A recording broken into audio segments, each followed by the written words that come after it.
Nakikiramay po tayo doon sa pamilya at mga kaibigan ni former Foreign Secretary Albert del Rosario. And ngayong gabi, mas pag-usapan po natin yung kanyang importanteng contributions bilang isa sa mga pinakamagaling na diplomats natin dito sa Pilipinas.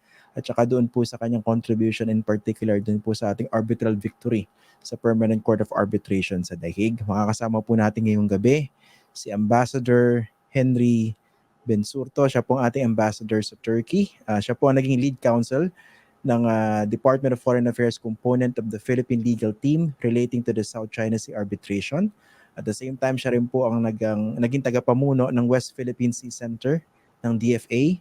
At isa po siyang close advisor kay former Foreign Secretary Albert del Rosario sa issue po ng South China Sea. Siya rin po yung naging lead negotiator on the proposed code of conduct on the South China Sea. Dapat pala, Ambassador, no, pa kayo in-interview, no? Isa po yan sa mga tinututukan nating issues dito sa Pax Person. Magandang gabi po, sir. And Ambassador. Magandang gabi, Christian. Medyo ambassador designate pa lang naman. Because I still have to be confirmed by the commission. I don't want to pursue. Sorry. It's okay. It's all right. Pero okay lang yan. I'm not guilty. Pangunahan na natin. Akala ko dumaan na kayo sa CA. Okay. So wala pa kayo sa Ankara? Hindi. Nandito pa ako sa Pilipinas. Okay. Anyway, congratulations po rin, Ambassador Designate Henry Bensurto. Okay, sir. Una, nakikiramay po kami doon sa pagpanaw ni Ambassador and former Foreign Secretary Albert del Rosario, sir. Konting kwento naman, how you knew each other, gaano katagal na kayo magkakilala, kumusta yung working and personal relationship po? Well, magandang gabi sa iyo, Christian, at sa mga tagapakinig nyo. No? I also join you in extending that condolence to the family. Our prayers and thoughts are with the family, especially with Gretchen, no? Who was with the secretary when he passed away in that aircraft, Philippine Airlines aircraft. So sa katanungan mo, Christian, una kami nagkakilala ni Secretary del Rosario nung ako po ay nakabase sa Washington, D.C. as a First Secretary and Legal Officer. So, and then he was assigned as an ambassador. Ito po mga 2000 up to 2005. Magkasama po kami doon sa Washington, D.C. At ang una po namin actually pinagtulungan ay ang protektahan ng sovereignty ng Pilipinas doon sa overreaching criminal jurisdiction ng Department of Justice ng United States at the time doon sa mga telecommunication companies natin. Actually, yung kanyang pag-ibig sa ating bayan at protektahan ang ating sovereignty, hindi lang ito sa bansang karatig natin dito sa North, but even with whoever, no? In fact, yung unang experience namin with the Secretary, in terms yung kanyang pakikipaglaban sa ating independence, yung pong panahon na yun na nag-exercise ng antitrust jurisdiction yung ating kaibigang bansa, ang Estados Unidos, yung Department of Justice. And sa awa naman po ng Diyos, kami naman po ay nanaig at sa makikita po ninyo ang ating telecommunication, ang mga executives are able to go to the United States without threat of being arrested.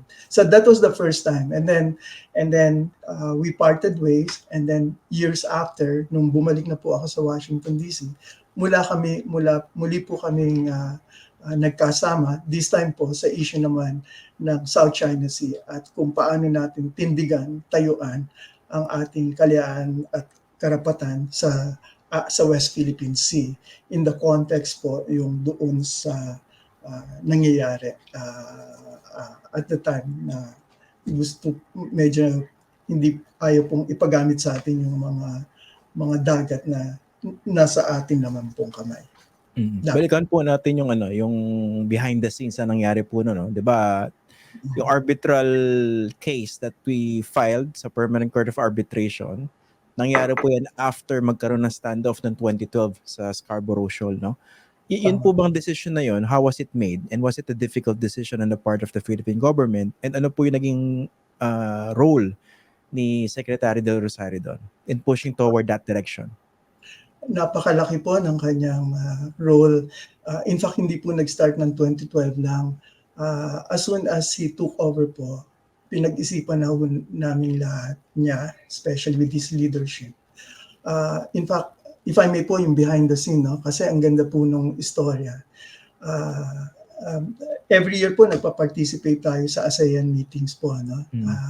And then, at the time po, hindi naman po talaga gusto natin at ni Secretary na dalhin ng China sa third-party adjudication. Naniniwala po siya na ma-resolve natin to and dapat i-resolve natin to sa pag-uusap. Very sincere naman po. And for us to be able to solve this, kailangan maging tapat tayo sa isa't isa. Kaya naman po nung pagpunta sa ASEAN, nag-decide siya, behind the scene po, every year nagpa-participate tayo, meron ng mga prepared speeches, pero on the eve, nagkaroon po kami ng meeting. Tinanong niyo po lahat kami, marami po doon. Ano ba ang tamang dapat gawin? Tinanong niya po kami, dapat ba tayong manahimik o dapat tayong magsalita? At kung magsasalita tayo tungkol sa South China Sea, ano ang dapat nating sabihin? So tinanong niyo po lahat kung ano ang tama. Lahat po nagsabi, yun ang tama.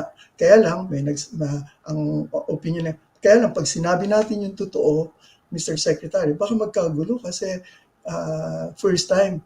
Pero tinanong niya uli po, pero ano yung tama? And there was unanimity among the group. And then he decided, medyo sa English ko na because ito yung exact ano niya. If that is what is right, we will do what is right. So, oras mismo po, everybody was given the instruction, revise all the speeches, revise all. Imagine niyo po, ang daming na pinapuran, na pinagpaguran, bagbaguhin po in a matter of 2 to 3 hours. Because this time, we will be truthful, we will be sincere, we will be friends, but friends who will be sincere in our articulation. And yung sincerity po na yun, sabihin sa ating bansa sa norte na kaibigan, gusto rin namin makipagkaibigan sa inyo. Pero mahirap yata makipagkaibigan kung yung paa ninyo tinatapakan yung paa namin. Parang ganun po yung sa. Sorry sir, anong year po ulit ito? And ano yung setting? Ito po yung, I think it was 20, I think ito po yung ASEAN ministerial meeting sa Bali, I think. Sa Bali. Ministerial meeting level to, although high level na rin. Binanggit niya na talaga ron. Anong year po? 20? I think it was 2011. Okay. And that's when he started to speak in very sincere, very friendly, but serious. Ano po magalang. Alam niya naman po madumani magsalita si Secretary. Wala naman po siyang sinabing masama. Kaya lang po nilabas niya na para ma-resolve natin itong problema, kailangan natin pag-usapan. At ang problema na dapat natin pag-usapan, yung 9-dash line claim. So, yun po ang start nun. And then, alam niyo po, parang dahil first time po yun, maraming nabigla, parang ang Pilipinas naging paraya. Somehow, kasi parang hindi ganun no? Parang this is different from what we usually do. So pag uwi po namin, syempre, dahil parang mabigat po yun, again, nagpulong uli po kami, pagbalik namin doon sa meeting na yan at tinanong at napag-usapan po namin para ma-assess kung ano yung nangyari. And then ang assessment po, baka yung mga ibang bansa hindi kagad sumuporta sa atin at baka mag-isa tayo, yun po. Baka mag-isa rin tayo magsasalita tungkol dito. Ang sabi niya po, at ito yung napag-usapan at under his leadership, if this is the right thing to do, we will do what is right, even if we are going to do this alone. Okay. Pero after nun, ano nangyari? Kumusta yung nag-response? Ang objective po sana mag-usap ng seryoso. Hindi po yung usapang pag-uusap pero wala namang objective o walang direksyon. Gusto niya pag umupo po, talagang pag-usapan natin with the objective of really resolving. Pero po tumatagal and there were efforts, pero parang wala pong nangyayari. And therefore, at that point, I think there were discussions already and he was also in coordination with the president. Uh, Maybe we need to open our minds now to other possibilities. Maybe, in addition to the bilateral and multilateral diplomacy, we have to think about other creative options.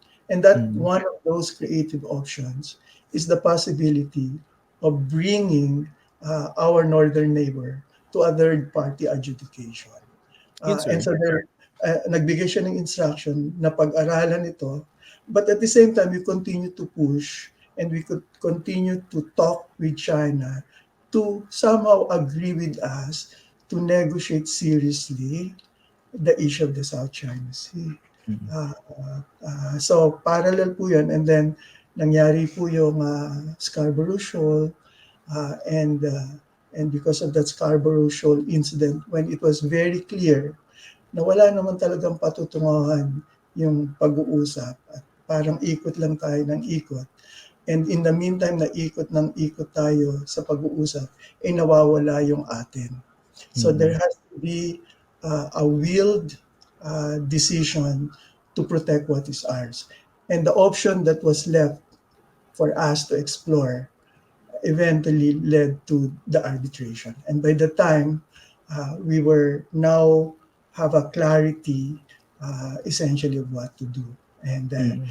and the president gave the go signal the following year in January 2013 on the very day that this was decided by the president at that time together with his cabinet and other consultants, it was decided that we have to now do what needs to be done, Mm. which is resorting to third-party adjudication, and that So, was so something like January 13, okay, January 2013. January 20. 2013.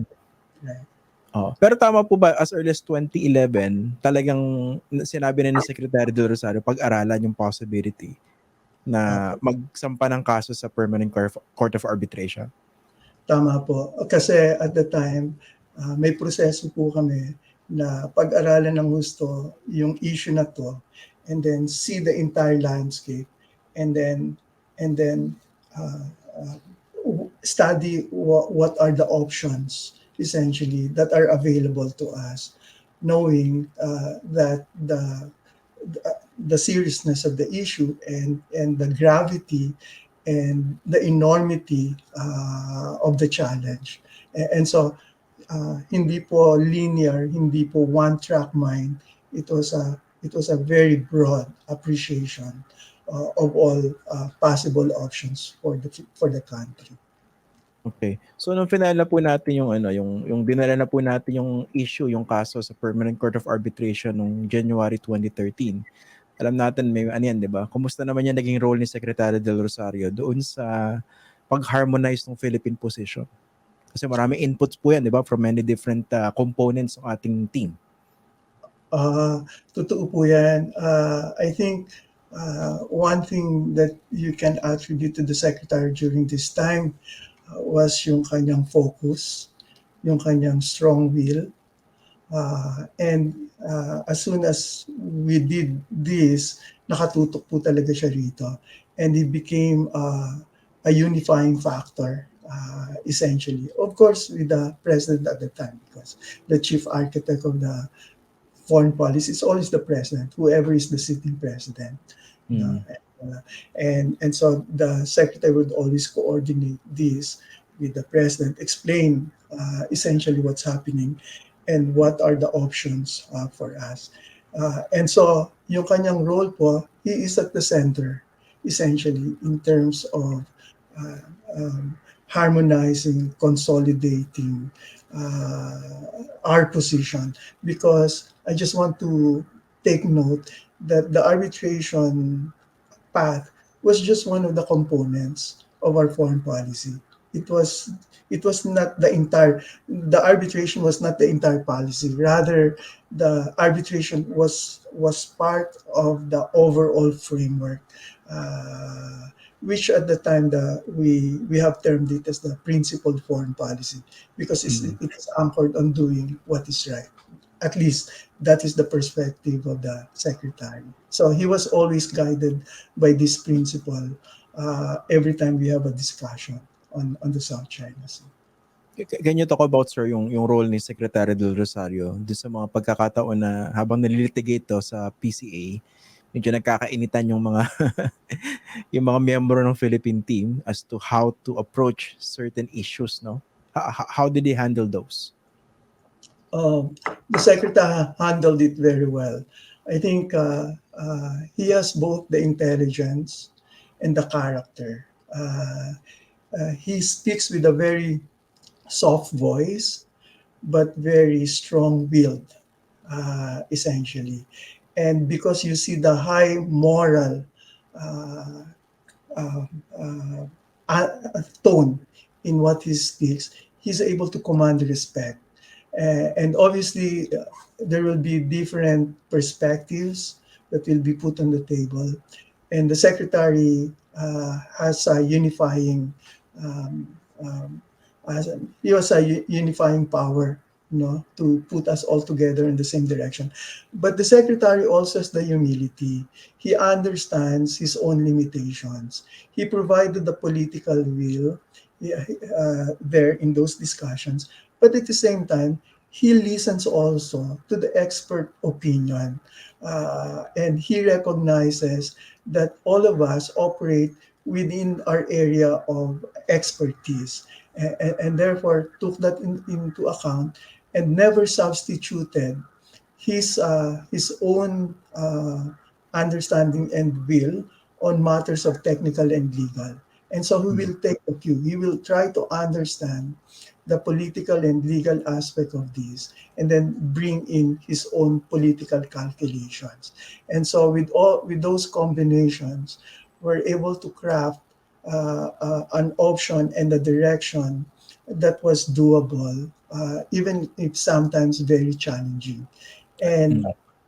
and his character willed all of us through all of those challenges and brought us to the logical conclusion of the arbitration process. Mm. Can you talk about a particular sticking point po? Kung saan talagang nagkainitan as to how to move forward and paano pumasok yung si Secretary Del Rosario. Well, ang issue po, of course, there were several contentious issues. On the matter of Ito Aba, for example, Mm. the question of whether or not to include it in Oo. our in our uh, in our submission. Is it something that we need to address or not? Obviously, there will be differences, and we accept that. The secretary accepted that. We accepted that there will be different perspectives on this, but at the same time, he also believed that Ito Aba issue was the elephant in the room, and therefore, as the elephant in the room, it is something that cannot be simply ignored. And so from his perspective, it was something that we have to address. And he and and he believed in that and put his idea on the table. We made a presentation to the president at the time, as well as the other individuals who would have their own opinion, and we're very grateful that the president eventually listened to that perspective.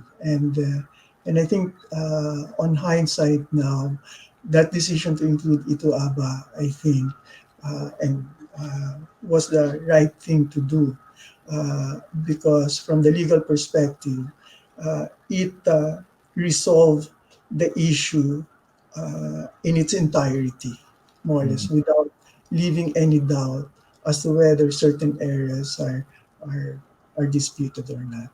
And Mm. it is because of that clarity and decision to include Ito Aba that now we can say, as a consequence of that arbitral ruling, that if the Philippines has something like 550 square kilometers of exclusive economic zone and another 550,000 square kilometers of continental shelf. That's over 1 million of maritime entitlement. And then, Mhm. and that we say that prior to the arbitral ruling, more than 500,000 square kilometers of our EEC and another more than 500,000 square kilometers of our continental shelf were disputed. Now, because of the arbitral ruling, and specifically because we put in also the issue of Ito Aba, Mhm. now we can say that the only remaining dispute in the South China Sea is about 13,000 square kilometers. 13,000 square Mhm. kilometers Maliit out na. of 550,000 square kilometers of Oo. EEZ. And that's very small. And the consequence of that, that means we were able to recover a huge area of our exclusive economic zone.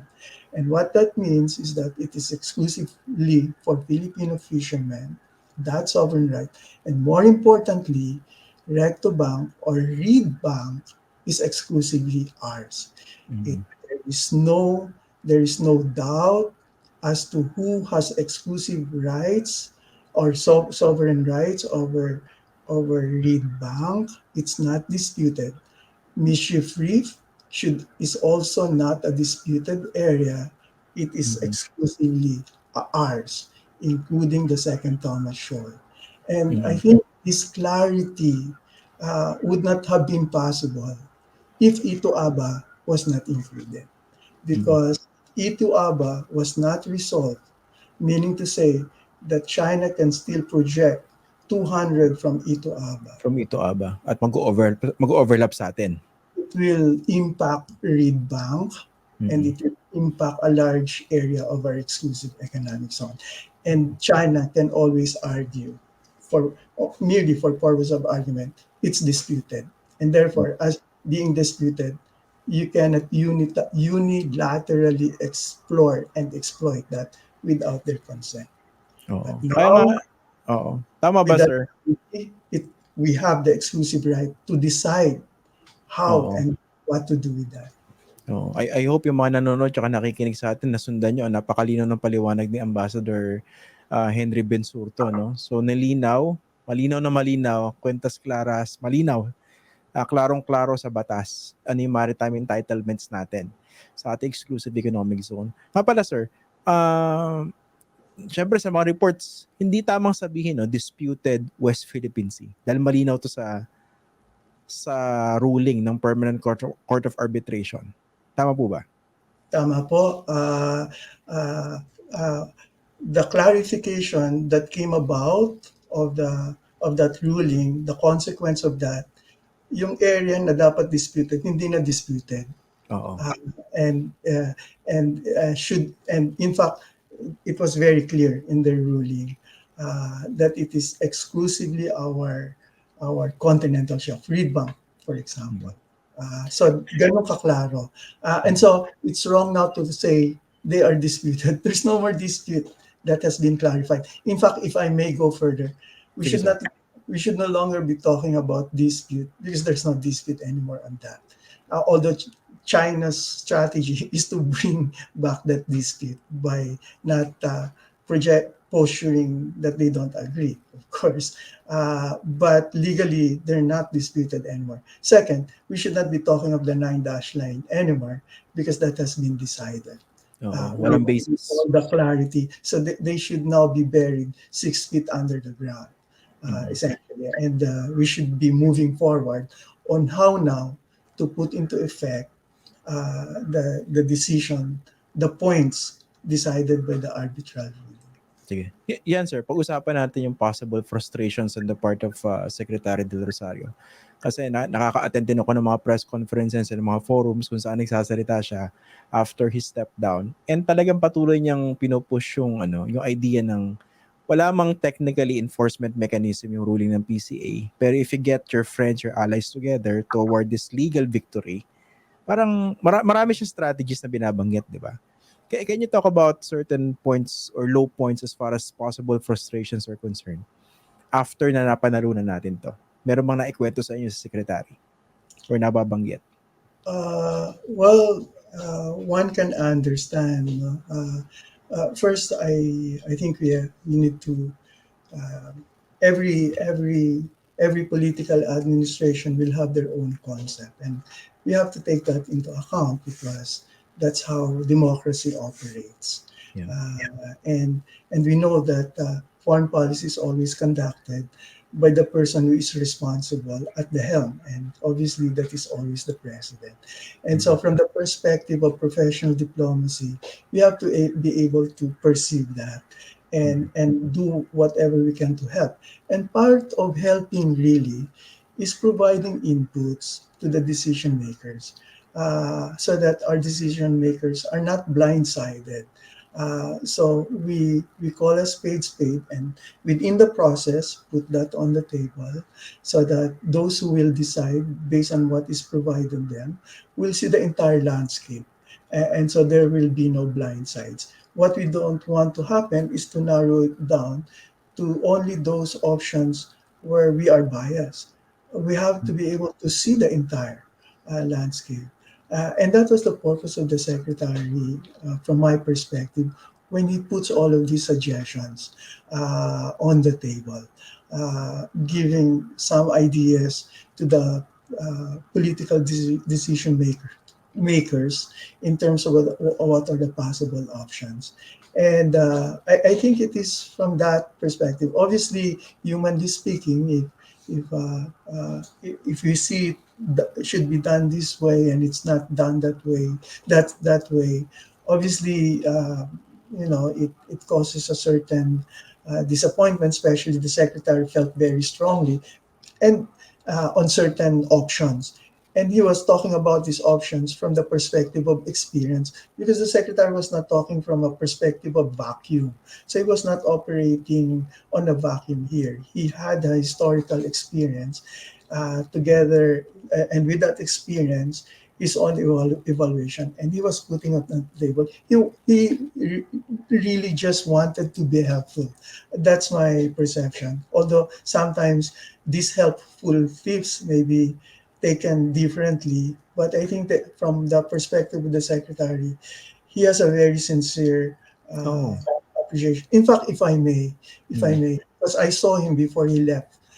I saw him last week before he left for San Mhm. Francisco. I could, in all sincerity, indicate how the secretary was very happy with the policy approach of the president, and he was appreciative of that. And so the Secretary Del Rosario, from my perspective, was not being ideological. He was Mm. not saying no because he wanted to say no, or he wanted saying yes because he actually tries to understand, regardless of who articulates that. And so I think in our own in that informal chat with the secretary, he did express his satisfaction and his appreciation. The word he used, and I will say this: I think the president is doing well, and I appreciate that. So, Uh, pabor so siya that, nun sa foreign policy approach ni President right. Marcos ngayon. Yes, Oo. the ethical thing, the balancing act, how the president is looking at the national interest, essentially. It's a big burden. It's a serious burden on the shoulder of whoever is going to make a decision. And Secretary Del Rosario understand that because he once upon a time had that responsibility. I've seen that happen many times. If I may recall one incident, Christian, if you don't mind, the Go first ahead, sir. time that we presented our political framework for consideration by the by ASEAN, I went to his room to have a one last discussion with him. We normally do that before he proceeds. He was. I know that he was very seriously concerned about how this will transpire. I'm talking of the framework of Zofika. We were putting it for the first time. He was praying the rosary. He was praying the Ah, Holy Rosary. talaga? Ah, people may not know this, and the Secretary del Rosario normally doesn't want to talk religion in a conversation. He Mm. doesn't want to appear righteous than anyone else. He respects the opinion of people, especially on religious matters. He was very careful about that as to the privacy of people. But he's a very religious man. And every time there is a major event, he always has a rosary in his pocket. This I know. And he and I know when a forthcoming event is something that he has very serious concern, that he will pray that rosary. He will have a silent moment in his room, and he will do that rosary. So So pag I know. naki so pag uh, nakita niyo yung rosary kay Secretary del Rosario, you know na merong very, very important decision to be made. Yes, yes, that I can say. That I can say. And last week when he was going, in fact, he's normally not religious, but last week he was very religious. He told me, and he was excited. Henry, I'm going to San Francisco. So I asked him, why are you going there? And he said, I'm going there to be with Our Lady. That were that I'm quoting him exactly. To be with Our Lady. What do you mean, sir? I'm going to be with Our Lady in San Francisco for 3 days. And I said, uh, why is I've been there before, sir. What particular shrine? I'm not of that shrine. He said, Our Lady of Miracles, something like that. And they said, I haven't heard of that. And he said, no, and he showed me the picture. This is Our Lady of Miracle. It's a statue. And he said, it will be brought to the house of his sister, and Hmm. he will fly there to spend time with Our Lady from Okay. from Monday to Thursday, and he will not be doing anything outside of just being with Our Lady. Those are his words. So Uh, he was a devotee of Mother Mary, the Virgin Mary. as I mentioned, Christian, normally he will not be talking about religion, Mm. but last week he was extra sentimental, and Mm. he was extra religious, and he Mm. was looking forward to spending time with Our Lady, Mm. essentially. So it for me it was an extraordinary conversation, because the secretary spent a lot of time talking about Our Lady. Uh, uh, as I mentioned, religion for him is a very private thing for every individual, and he would be very careful to intrude into that privacy. Mm. Uh, but he was very outspoken at the time. How would you how would you describe him as a diplomat? Kasi ang dami natin nakikita mga testimonial sa kanya, pero kayo someone who actually worked with him very closely. Oh, he's an a diplomat extraordinaire from my perspective. Not only in terms of his character, how he conducts himself, the very character and the substance that he puts into the actions, into the things that he does. Normally, he will walk the talk. One thing that makes the secretary very, very credible is his penchant to make sure that whenever he articulates or say something, he will try to make good of that. Uh, uh, so so so he's somebody that he will try his best to walk the talk, and I think that gives a lot of credibility and translate that personality in terms of diplomacy. Then you know how that kind of character and substance and demeanor would be able to command respect.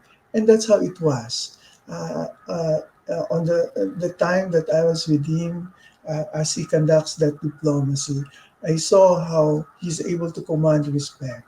And I think the evidence to that is the fact that we're able to move the country in terms of our diplomacy in very significant steps in the South China Sea, uh, in ASEAN, and in terms of other aspects of our conduct, diplomatic conduct, and much of that can be attributed to the secretary, his persona, his own character, his own demeanor, and his ability and his credibility and his ability to walk all the time his talk.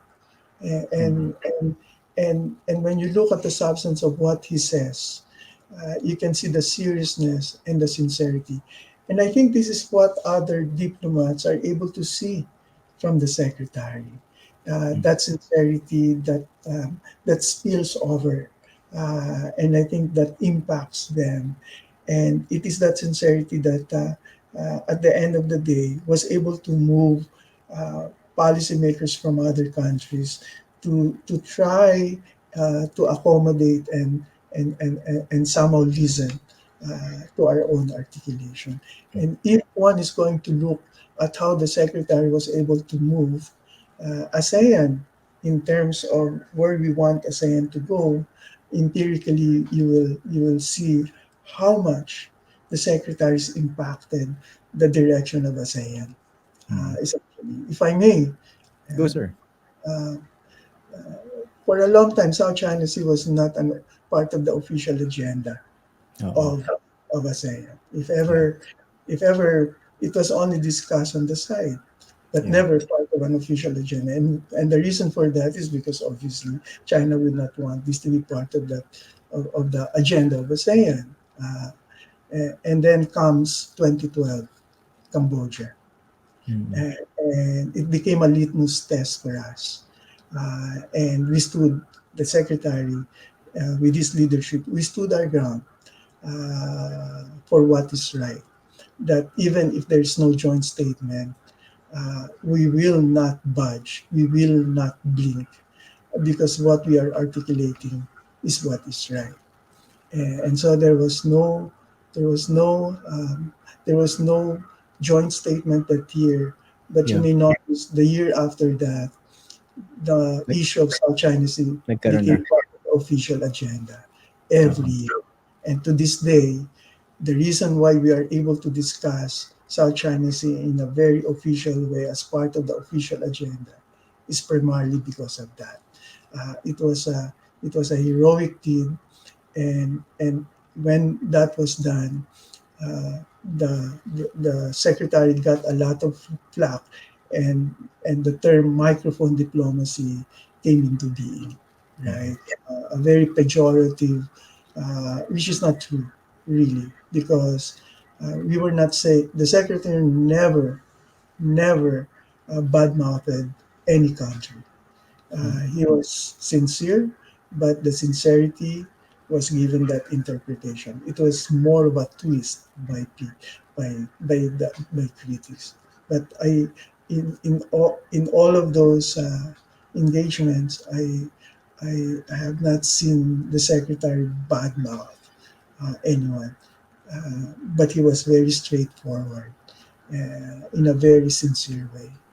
and Mm. and and at the end of the day, it was that sincerity that has brought the possibility of of, of the problem now being resolved, or at least discussed seriously. Because how can you resolve a problem when you ignore it, when you don't even talk about it? And it was he who was able to put that issue on the table as an important agenda. And as such, therefore, people will have to pay attention.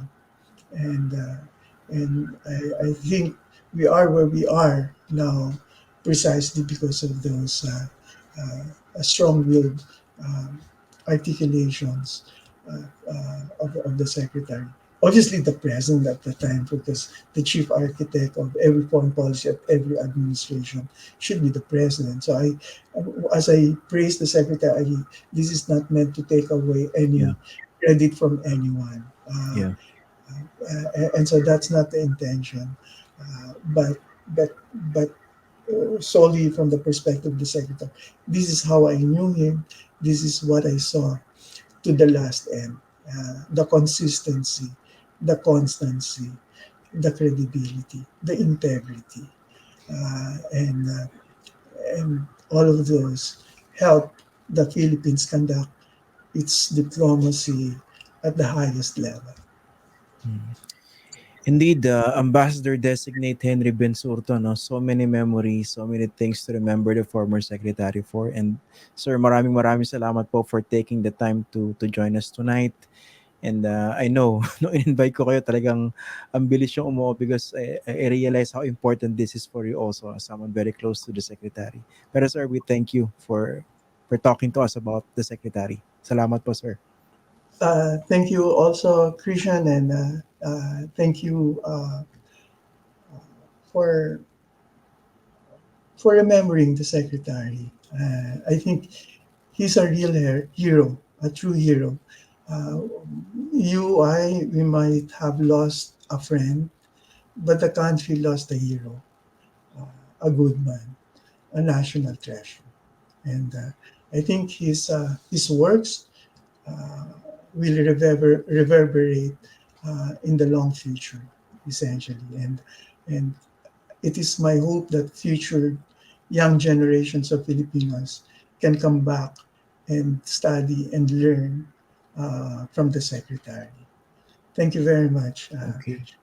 Maraming salamat po, Ambassador Designate Henry Bensuto, sir. Thank you, thank you. Maraming salamat Thank po you. sa inyo.